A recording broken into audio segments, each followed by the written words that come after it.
Hello everyone, welcome back to Playlist Pop, where pop music never dies. My name is Edward, and today we are going to be talking about Future Nostalgia by Dua Lipa.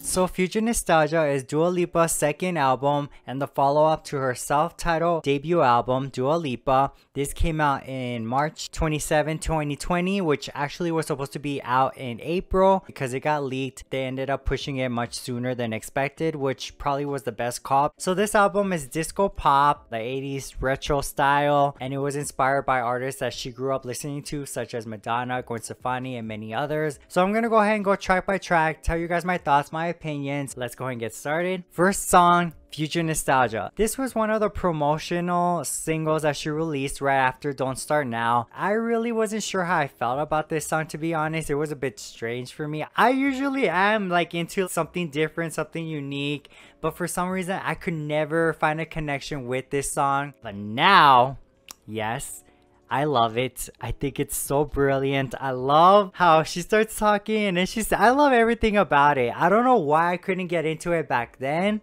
One thing I will say about this song, I feel like it does pretty much give you an idea what to expect on the album. And it was the last song for me to really get into in this album. Next one, Don't Start Now, the first single off Future Nostalgia. It wasn't until the third listen, I know. The third listen is when I really got into this song. The video, I love everything about it. Her going to the club, the lighting and everything. Oh, I thought that was so cool to see. And every time you see her perform this song, it's just amazing. She tries something new here and there. And she started dancing. And it's like you could really see the evolution that nobody was expecting. Obviously, there was that meme of her dancing to One Kiss, which people pretty much criticized her for. And it became a meme.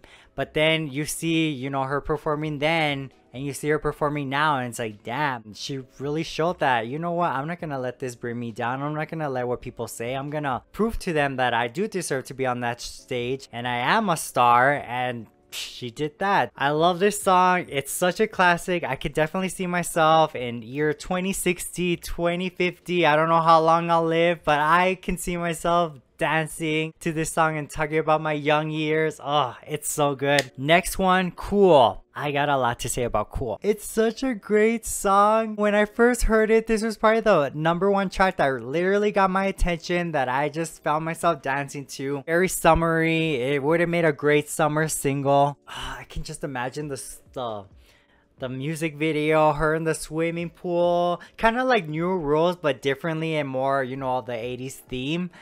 Oh, just imagine what this song could have been as a single. But you know what? As I said, I'm just glad she gave it to us and she did release it. Cool is definitely on my top 3. Next one, Physical. Grabbed me instantly. I could not believe the brilliance that this song was gonna give me without even expecting it. And the video, you guys, let's take a moment to appreciate the video. The colors, the transition, the little animated cutscenes here and there, everything just flowed so perfectly. And the choreography, I loved it so much. Even now, I think that's my favorite music video of Dua Lipa. It's just perfection. And the thing that I liked about this single and the music video is that it took me back to late 2000s, early 2010s, when like Lady Gaga released The Fame Monster, Kesha released Animal, Nicki Minaj released Pink Friday. Like, all those albums that we kept getting surprises and kept getting shook and automatically like getting into the music. That's what this was giving me. It was taking me back to that happy place that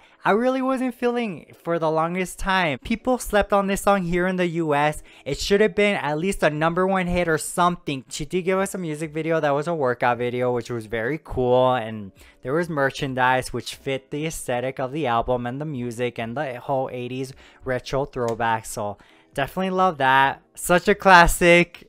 Deserved better, but you know what? I'm just happy we have it. Next one, Levitating. Automatically a fave of mine. The only thing is that by the time it was a single, I was kind of tired of it because that's how many times I heard it when I first heard this album back in March. I just could not stop putting it on repeat. It's catchy, it's got a great beat. She re-released it featuring the baby, so that's the version that you pretty much hear a lot on radio. I love the video of it being right there in the car, and I don't know, where like a portal opening up to an elevator party type of theme. And yeah, I thought it was pretty awesome. And I'm also gonna throw that she did an SNL performance. I loved her outfit. I love the LED lights and her performing this song. I had to say because it's just so good. And she also did an AMA's performance where she actually levitates. No complaints. Awesome job. Next song, Pretty Please. When I first heard this song, I really wasn't sure if I liked it. It probably took me about 4 listens to really connect with it and be like, okay, this song is pretty good. And I will say, I think this is the song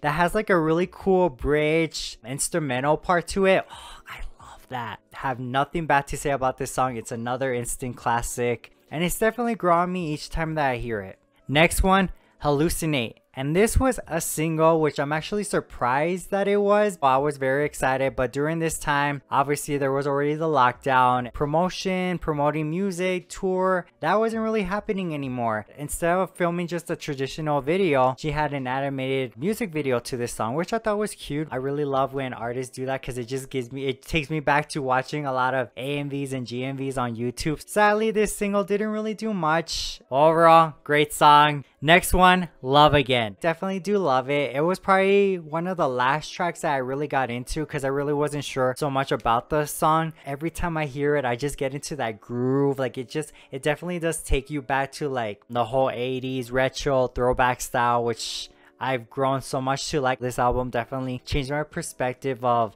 really appreciating the 80s sound. Next one, Break My Heart. Might have been the 3rd single off Future Nostalgia. So the thing about this song is I did not really like it when I first came out. Like it wasn't bad, but I think it's because I just kept getting reminded of Charlie Puth's song. I don't remember what song it was, but he, you know, kind of has like the 80s retro sound in one of his songs, and it was a single, and I remember hearing that song on radio. Every time I heard this song, I kept getting reminded of that song. Not saying that they sound the same, they just have like similar styles. I do love the video though, so I loved everything about it. The whole retro, like she gave you everything that you would expect that this album would give you when you listen to it. 5 months after this album came out, it finally started clicking on me. Am I falling in love with the one who could break my heart? Oh, I love that. I love that part. Great song. Next one, Good in Bed. If I had to pick one song that I definitely did not like for the longest time, it would be Good in Bed. I think it was because the part where she says, it was always me, na na na na na na na na, and then the boom, you know, the way she would sing it would kind of bother me. It was like when I heard Future Nostalgia, the song, I really did not understand it, but I did hear it recently. I was like, I gotta give this song another try, right? I definitely do enjoy it now. It's still a grower for me, but every time I hear it, I just have this new love for it. Okay, the last track off the standard edition, Boys Will Be Boys. The message in this song is amazing. She points out a lot of things in society of, you know, double standards. I also like the part of the song where she says, if you find this song offensive in any way, then you're probably doing something wrong. If you really think that the whole society wants to have guys and girls is the way to live, clearly you need to educate yourself a lot more, because it should not be like that. The production of it, everything about it, I love it. And I also really enjoyed her performance. I think it was for Billboard. I don't remember which award show, but she did do a performance of this. So that was really cool to witness. Another great track, definitely. So obviously there's more to Future Nostalgia than just the standard edition. There's Club Future Nostalgia, basically a remix of the songs along with some collaborations. And then there's also Future Nostalgia, the Moonlight Edition, which is a re-release, has more songs to it, which I will be talking about in the future, so be on the lookout for that video. What can I say about Future Nostalgia? Brilliant album. She learned choreography, went out of her comfort zone, and it definitely paid off. She really marked her way into the music industry with this album. And even though she didn't tour in 2020, she did do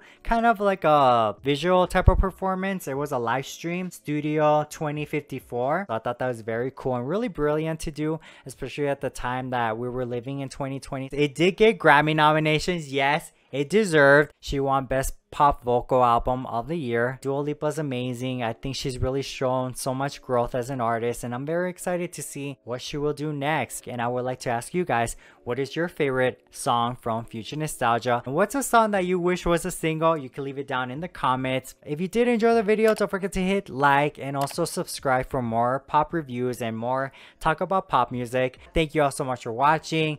I'll see you guys when I see you. See you later.